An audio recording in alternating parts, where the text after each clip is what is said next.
নমস্কার প্রিয় ভাই বোনেরা, তোমাদের প্রিয় চ্যানেল একাডেমিক টিউটোরিয়াল 2020-তে স্বাগত জানাই। আশা করি তোমরা এই চ্যানেলের সব ভিডিওগুলো মনোযোগ সহকারে দেখছো এবং তোমাদের এই ভিডিওগুলো প্রত্যেকেরই কাজে লাগছে। আচ্ছা, এই ভিডিওগুলোর প্রত্যেকটি পার্টি তোমাদের জন্য ডেডিকেশন করা হয়েছে। তো আজকে যেটা তোমাদের কাছে পরিবেশন করতে চলেছি সেটা হলো গ্রামার কোশ্চেন। তোমাদের ইংলিশ কোশ্চেনে যে গ্রামার কোশ্চেনটা থাকে 10 নম্বরে, সেটা সম্পর্কে আজকে আলোচনা করব। তো এই বিষয়ে আলোচনা করার আগে তোমাদেরকে একটা অনুরোধ জানাই, যেটা হলো এই চ্যানেলটার সমস্ত ভিডিওগুলো যদি ভালো লাগে তাহলে অবশ্যই লাইক করবে আর কমেন্ট করবে। এছাড়া সাবস্ক্রাইব করতে ভুলো না। প্রিয় ভাই বোনেরা, তোমাদের ইংলিশ কোশ্চেনের পার্ট এ তাতে থাকে 60 নাম্বার। এই পার্ট এর 60 নাম্বারের মধ্যে গ্রামার কোশ্চেনে থাকে 10 নাম্বার। বুঝতে পেরেছো? এর আগের ভিডিওয়ে আমি বুঝিয়ে দিয়েছি এই গ্রামার কোশ্চেনের 10 নাম্বার কোন কোন টপিকের উপর থাকে।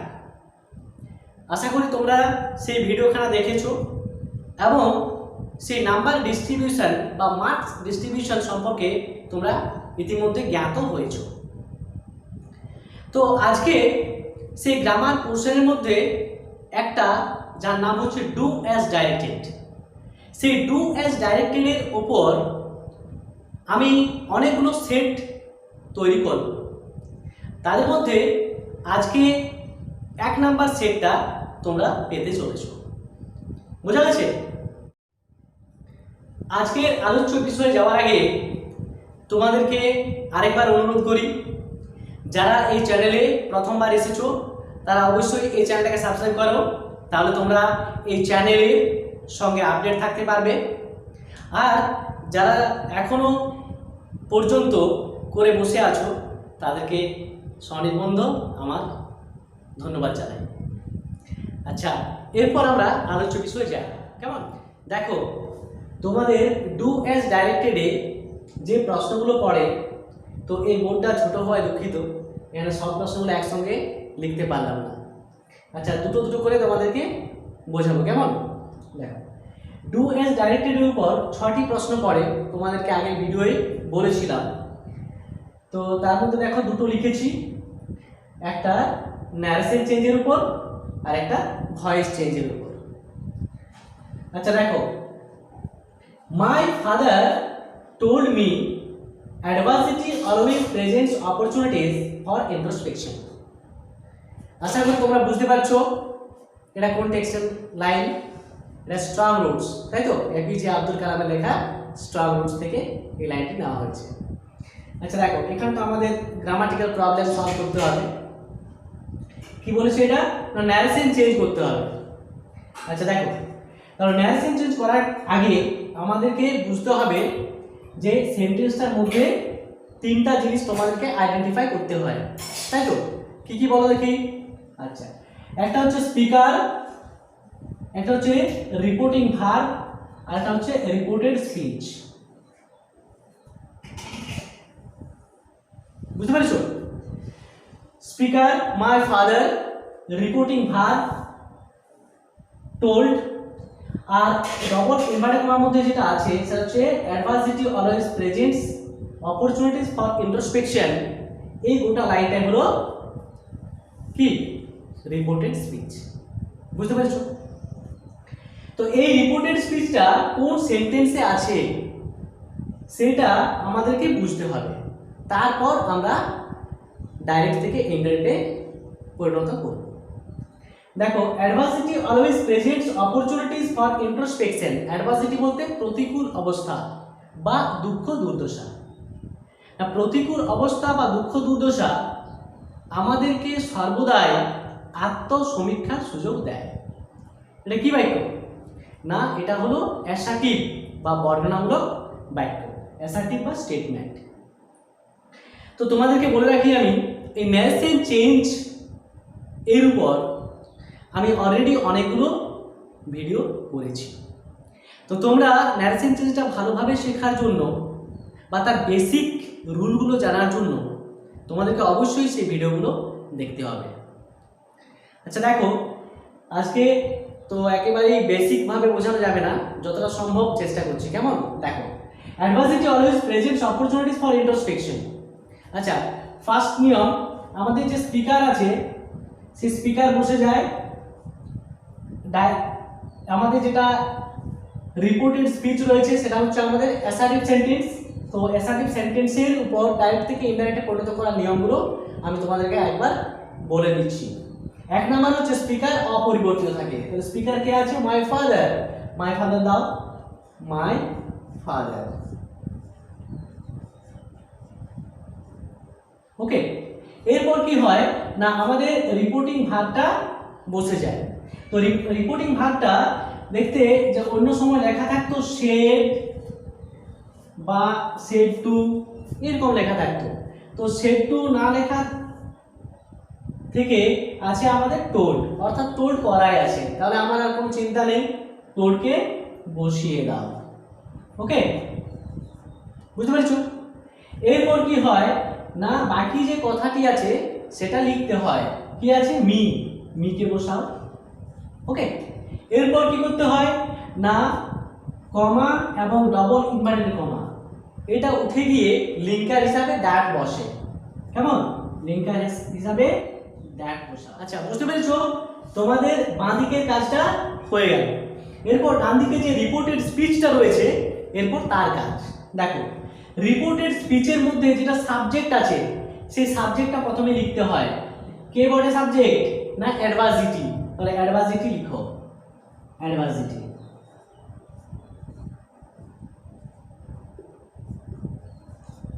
ওকে, এরপর বাকি যেটা আছে লিখে দাও অলওয়েজ। এরপর রিপোর্টেড স্পিচের মধ্যে থাকা ভার্বটি বসে। তো এই ভার্বটার টেন্সের পরিবর্তনটা রিপোর্টিং ভার্বের টেন্সের পরিবর্তনের উপর নির্ভর করে বা রিপোর্টিং ভার্বের টেন্সের উপর নির্ভর করে।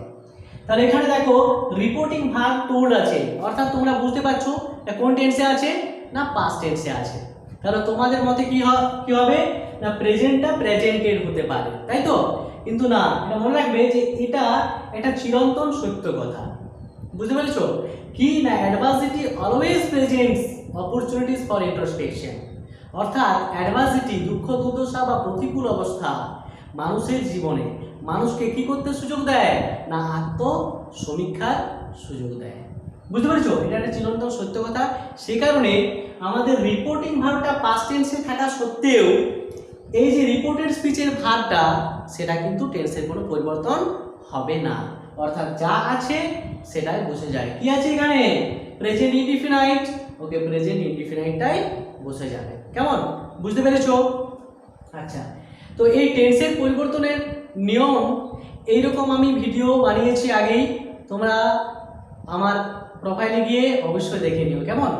দেখো, অলওয়েজ প্রেজেন্স এবারে লিখতে হবে, প্রেজেন্স।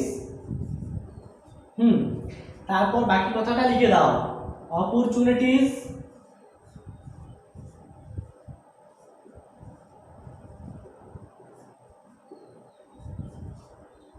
For introspection.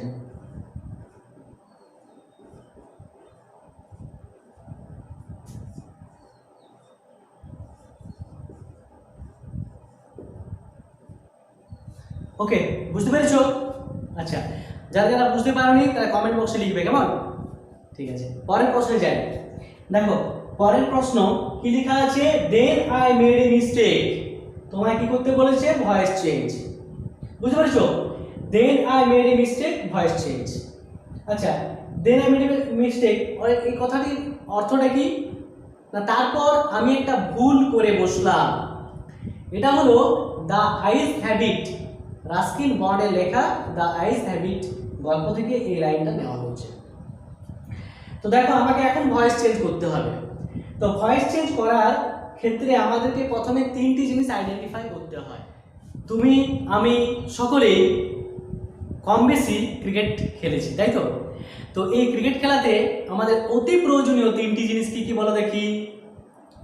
1 ব্যাট, 2 বল, আর 3 হচ্ছে উইকেট, তাই তো?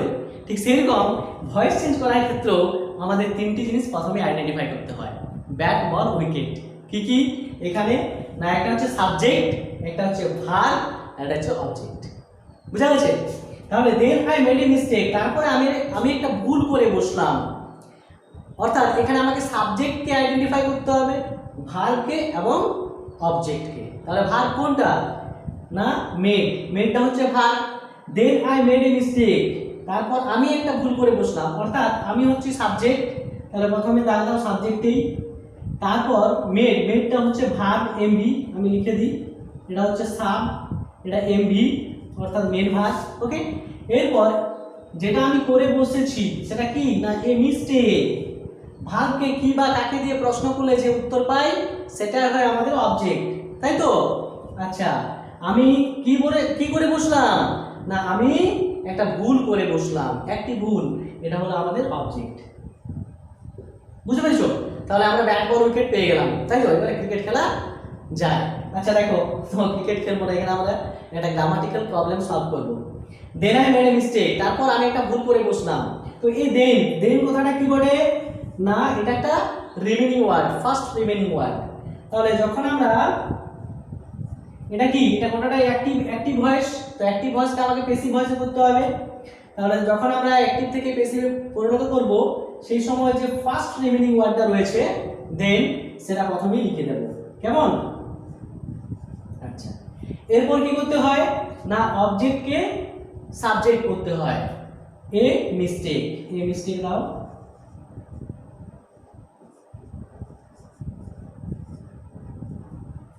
ওকে, এরপর কি করতে হয় না, প্রয়োজন মতো অক্সিলারি ভার্ব বসে, যেমন am, is, are, was বা were।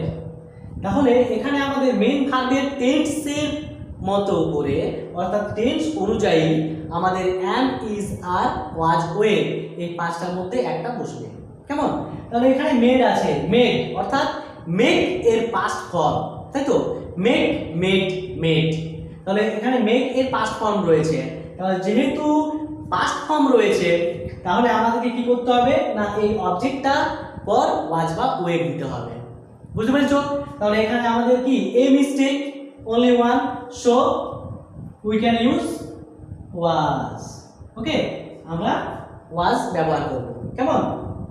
আচ্ছা, এর পরের নিয়ম কি না, আমাদের যে মেন ভার্বটা রয়েছে মেড, এর দ্বিতীয় রূপটি বসে। আমি অলরেডি বললাম মেড। তাহলে মেড লিখো, পাস্ট পার্টিসিপল রূপ বা V3, ঠিক আছে? এরপর কি না, আমাদের লিঙ্কার হিসাবে বাই বসে, বাই দাও। ওকে, এরপর আমাদের সাবজেক্টটা অবজেক্ট হয়ে যায়। সাবজেক্ট কি আছে, আই থেকে কি হয় মি। বুঝতে পারছো? আই থেকে কি হয় মি। ওকে, এটা ঠিক গুণিত চিহ্নের মতো। দেখো, এই অবজেক্ট এরকম হয়, এই সাবজেক্ট এরকম হয়, ঠিক আছে? এই যে এখানে জায়গা পেলাম না, তাই একটু কেমন দেখাচ্ছে, তো গুণিত চিহ্নের মতো, অর্থাৎ অবজেক্টটা সাবজেক্ট হবে আর সাবজেক্টটা লাস্টে অবজেক্ট হয়ে যায়। আশা করি বুঝতে পেরেছো। এসো 3 নম্বর প্রশ্ন দেখি। 3 নম্বর প্রশ্নে কি আছে না, I wanted a pair of blue should shoes. আমি চেয়েছিলাম এক জোড়া নীল রঙের শুড জুতো কিনতে। টার্ন ইনটু কমপ্লেক্স, অর্থাৎ এটা তোমায় কমপ্লেক্স সেন্টেন্সে পরিণত করতে হবে। কমপ্লেক্স সেন্টেন্স অর্থাৎ জটিল বাক্যে পরিণত করতে হবে। দেখো, I wanted a pair of blue should shoes. তো এখানে তোমাকে কি করতে হবে না, এই যে সিম্পল সেন্টেন্সটা রয়েছে, আমি এক জোড়া নীল মখমলের জুতো চাই বা চেয়েছিলাম, তো এটা তোমাকে কি করতে হবে না, কমপ্লেক্স সেন্টেন্সে পরিণত করতে গেলে তোমাকে আরেকটা সাবঅর্ডিনেট ক্লজ তৈরি করতে হবে। বুঝতে পারছো? সাবঅর্ডিনেট ক্লজ তোমায় তৈরি করতে হবে। এই জন্য তোমায় চিন্তা করতে হবে যে কোন জায়গাটা থেকে আরেকটা আমি পার্ট বা সাবঅর্ডিনেট ক্লজ তৈরি করতে পারবো। দেখো এখানের মধ্যে এই সেন্টেন্সটার মধ্যে এইখানে ব্লু শিউড শুজ যেটা রয়েছে এইখানে আমি ভাঙতে পারি, অর্থাৎ আমি এখান থেকে আরেকটা সাবঅর্ডিনেট ক্লজ তৈরি করতে পারবো। বুঝতে পারছো? দেখো, I wanted a pair of shoes. হলো, এরপর which was blue in color.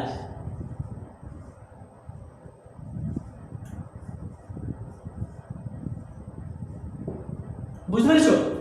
which was, এখানে was কি করে, এখানে আমি was ব্যবহার করলাম, তাই তো? কেন বলো দেখি? কারণ এইখানে আমাদের ওয়ান্টেড আছে পাস্ট টেন্সে, তাই আমরা was করলাম। যদি এটা want থাকতো অর্থাৎ প্রেজেন্ট টেন্সে তাহলে আমি করতাম is। ওকে, আচ্ছা, পরের প্রশ্ন দেখো, 4 নাম্বার প্রশ্ন, যেখানে কি আছে না, the man who had entered the compartment broke into my reverie.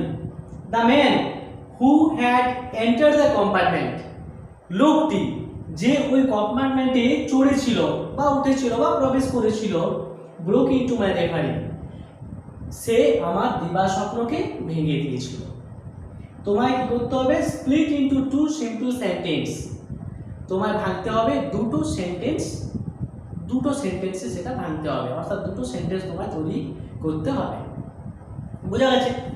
আচ্ছা, তোমাদেরকে বলে দিই যে এই রকম সেন্টেন্স যেখানে আমাদেরকে স্প্লিট করতে হবে, অর্থাৎ কোনো একটা সংযুক্ত সেন্টেন্সকে সেটাকে আমাদেরকে ভাঙতে হবে, সেটা করতে গেলে আমাদেরকে অবশ্যই কি করতে হবে বলো দেখি? ওই সেন্টেন্সের মধ্যে থাকা ভার্বগুলোকে প্রথমে আইডেন্টিফাই করতে হবে। আমি যতই ভার্ব পাবো ততই ভার্ব দিয়ে আমি সেন্টেন্স তৈরি করতে পারবো। তো তোমাকে তো দুটি করতে বলেছে, তাহলে দুটি করলেই তুমি রাজা, তাই তো? তাহলে আমরা ভার্বগুলো প্রথমে আইডেন্টিফাই করি। কেমন? দেখো, the man who had enter the compartment broke into my reverie, এখানে প্রথমে আমি একটা ভার্ব পেয়েছি যেটা হচ্ছে এন্টার্ড। ওকে, এরপর আমরা আরেকটা পেয়েছি ব্রোক ইনটু, এটা একটা ফ্রেজাল ভার্ব বলে, ব্রেক ইনটু, এন্টার ইলিগালি অবৈধভাবে প্রবেশ করা, বা এন্টার ফোর্সিবলি বলপূর্বক প্রবেশ করা। দুটো ভার্ব আমি অলরেডি পেয়ে গেছি, অর্থাৎ আমি এই দুটো ভার্ব দিয়ে দুটো সেন্টেন্স অবশ্যই করতে পারবো। এরপর আমরা উত্তরটা করি। উত্তরটা করার সময় তোমরা অবশ্যই এরকম মার্ক করবে 1, 2, বুঝতে পারছো? 1 নম্বর সেন্টেন্স তৈরি করব, 2 নম্বর নিচে আবার 2 লিখবো, 2 নম্বর সেন্টেন্স, অর্থাৎ আমি স্প্লিট করে দুটো বাক্য আমি দেখাতে পারলাম। কেমন? দেখো 1 নাম্বার, তাহলে 1 নম্বরে করা যায় এন্টার দিয়ে, অর্থাৎ লোকটি কম্পার্টমেন্টে অর্থাৎ ট্রেনের কামরায় প্রবেশ করেছিল, এটা আমি করতে পারি। তাহলে দা ম্যান অথবা a man had entered the station, entered the compartment.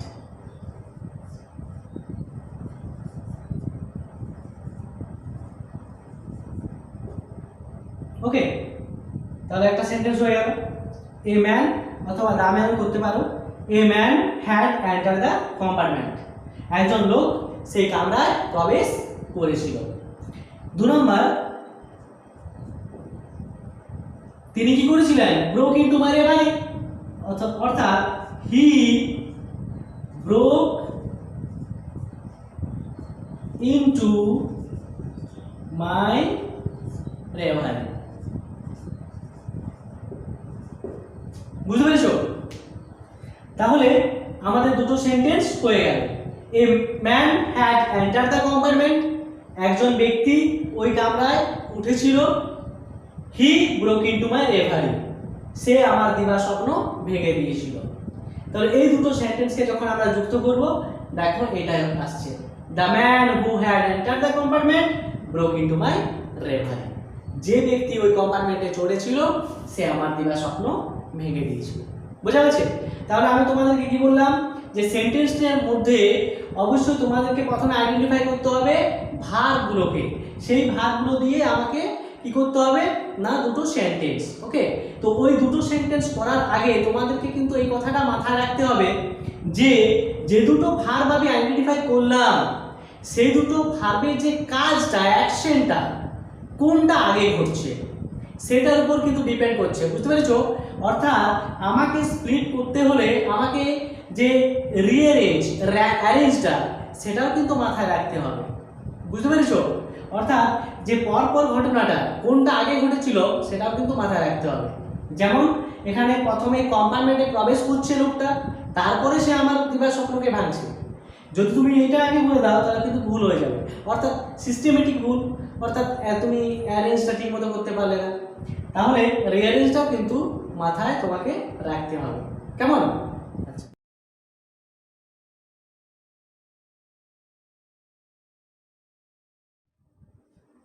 এসো 5 নম্বর প্রশ্ন সম্পর্কে আলোচনা করি।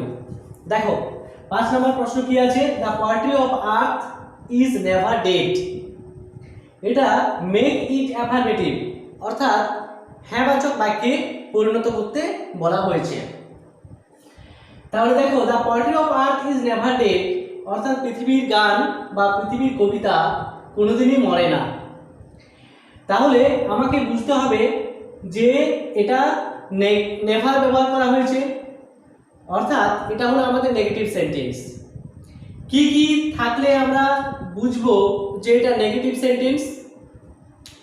না, not, no, do not, does not, did not, never, not only but also, nothing but, none but. বুঝতে পেরেছ? এগুলো হলো আমাদের নেগেটিভ ওয়ার্ড। এই নেগেটিভ ওয়ার্ড যুক্ত শব্দই দিয়ে যে সেন্টেন্সটা তৈরি হচ্ছে সেটাই হলো আমাদের নেগেটিভ সেন্টেন্স। তো এই নেগেটিভ সেন্টেন্স থেকে অ্যাফার্মেটিভ সেন্টেন্সে আমাকে রূপান্তরিত করতে হবে। বুঝতে পেরেছো? তাহলে দেখো এটার একটা সহজ কৌশল তোমাদেরকে শিখিয়ে দিই। কেমন?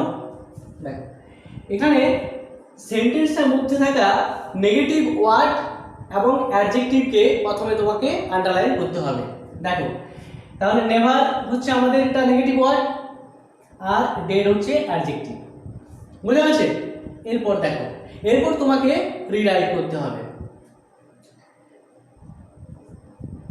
সাবজেক্ট আমরা কি বলে, দ্য পোয়েট্রি অফ আর্থ, অথবা লিখো দ্য পোয়েট্রি অফ আর্থ।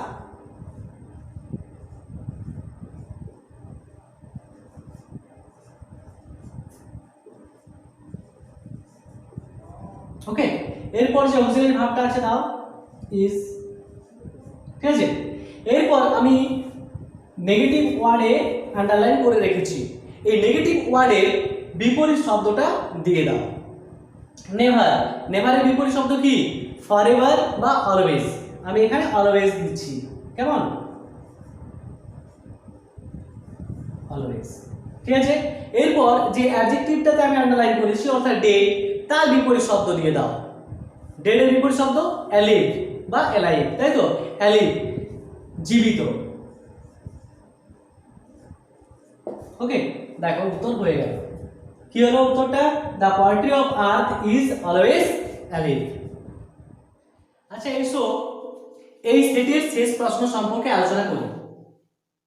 দেখো শেষ প্রশ্নটা কি? This is the best time, use the positive degree. অর্থাৎ এই প্রশ্নটাকে আমাকে কি করতে হবে? পজিটিভ ডিগ্রিতে পরিণত করতে হবে। তাহলে দেখো প্রথমে প্রশ্নটা অর্থাৎ লাইনটার অর্থটা কি জেনে নিই। This is the best time, অর্থাৎ এটাই সবচেয়ে ভালো সময়। এইটাকে আমাকে পজিটিভ ডিগ্রিতে রূপান্তরিত করতে হবে। তাহলে প্রথমে আমাদেরকে জানতে হবে যে প্রশ্নটা কোন ডিগ্রিতে আছে। না, এটা বেস্ট ব্যবহার করা আছে, অর্থাৎ এটা হলো সুপারলেটিভ, কারণ গুড, বেটার, বেস্ট। অর্থাৎ আমাকে করতে হবে কি না, সুপারলেটিভ থেকে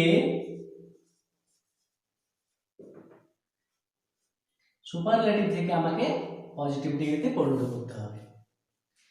তাহলে সুপারলেটিভ থেকে পজিটিভ ডিগ্রিতে রূপান্তর করার আগে আমাদেরকে একটা জিনিস মাথায় রাখতে হবে যে সুপারলেটিভ ডিগ্রিতে যে অ্যাডজেক্টিভটা ব্যবহার করা হয়েছে, অর্থাৎ যে অ্যাডজেক্টিভটা এখানে কি আছে, বেস্ট, তার আগে কি আছে, দা আছে না ওয়ান অফ দা আছে। বুঝতে পেরেছো? অর্থাৎ অ্যাডজেক্টিভটার সুপারলেটিভ ডিগ্রি অর্থাৎ সুপারলেটিভ রূপটার আগে দা আছে না ওয়ান অফ দা আছে, সেটা আমাকে প্রথমে জেনে নিতে হবে। কি আছে এখানে? না দা আছে। তখন আমাদেরকে কি করতে হবে পজিটিভে পরিণত করার সময়? না নো আদার দিয়ে শুরু করতে হবে। ওকে, বুঝতে পেরেছো কি বললাম আমি? যে অ্যাডজেক্টিভটা সুপারলেটিভ রূপের আগে যদি দা থাকে, শুধুমাত্র দা, তাহলে আমাদের নো আদার দিয়ে শুরু করতে হয়। আর যদি ওয়ান অফ দা থাকতো তাহলে আমাদের কি দিয়ে শুরু করতে হতো? ভেরি ফিউ দিয়ে। বুঝতে পেরেছো? আচ্ছা, এরপর দেখো, this is the best time, এটাই হলো সবচেয়ে ভালো সময়। তাহলে এই যে দিস অর্থাৎ দিস টাইমের সঙ্গে বছরের অন্যান্য সময়ের তুলনা করা হয়েছে। এটা হলো রাস্কিন বন্ডের লেখা দ্য আইস হ্যাবিট টেক্সটের থেকে নেওয়া। তো তোমাদেরকে বলে দিই যে এই যে this time indicates October time. বুঝতে পেরেছো? অর্থাৎ অক্টোবর মাসের কথা বলা হয়েছে। এখানে এটাও লেখা থাকতে পারতো October is the best time. তাহলে বোঝা গেছে অক্টোবরের সাথে বছরের অন্যান্য সময়ের তুলনা করা হয়েছে। তাহলে নো আদার, এবারে বছরের অন্যান্য সময়, তাহলে নো আদারের পর এখানে লিখতে হবে টাইম, নো আদার টাইম। ওকে, তারপর অক্সিলারি ভার্ব দাও, এখানে কি আছে? ইজ বসাও, ইজ, তাহলে নো আদার টাইম ইজ। এরপর কি হয় না, যে অ্যাডজেক্টিভটা ব্যবহার করা আছে আমাদের প্রশ্নতে তার পজিটিভ রূপটা হয়। এখানে কি বেস্ট আছে অর্থাৎ গুড, তাহলে গুড এর আগে অ্যাজেট বা সো অ্যাজ, এখানে বসবে সো গুড অ্যাজ, কার সাথে তুলনা করা হয়েছিল? দিস, অর্থাৎ এখানে দিস টাইম। বুঝতে পেরেছো? This time that is October is the best time. বুঝা গেছে? তাহলে কি হলো না, যদি অ্যাডজেক্টিভটা সুপারলেটিভ রূপের আগে শুধুমাত্র দা থাকে তাহলে নো আদার দিয়ে শুরু করতে হবে, আর যদি ওয়ান অফ দা থাকতো তাহলে ভেরি ফিউ দিয়ে শুরু করতে হতো। এরপর আমাকে দেখতে হবে কার সাথে কাদের তুলনা করা হচ্ছে, না দিস এর সঙ্গে, অর্থাৎ দিস টাইমের সঙ্গে তুলনা করা হচ্ছে the rest of time in the year, বছরের অন্যান্য সময়ে। বুঝতে পেরেছো? তাহলে কি হলো, no other time is so good as this time. Okay, অর্থাৎ অক্টোবর। বুঝতে পেরেছো? আচ্ছা, এই ভিডিওখানা ভালো লাগলে অবশ্যই লাইক করবে, কমেন্ট করবে আর সাবস্ক্রাইব করবে। যারা নতুন এই চ্যানেলে এসেছো তারা অবশ্যই সাবস্ক্রাইব করো এই চ্যানেলের সঙ্গে আপডেট থাকার জন্য। আচ্ছা, ভালো থাকো, সুস্থ থাকো, বাড়িতে থাকো। জয় হিন্দ।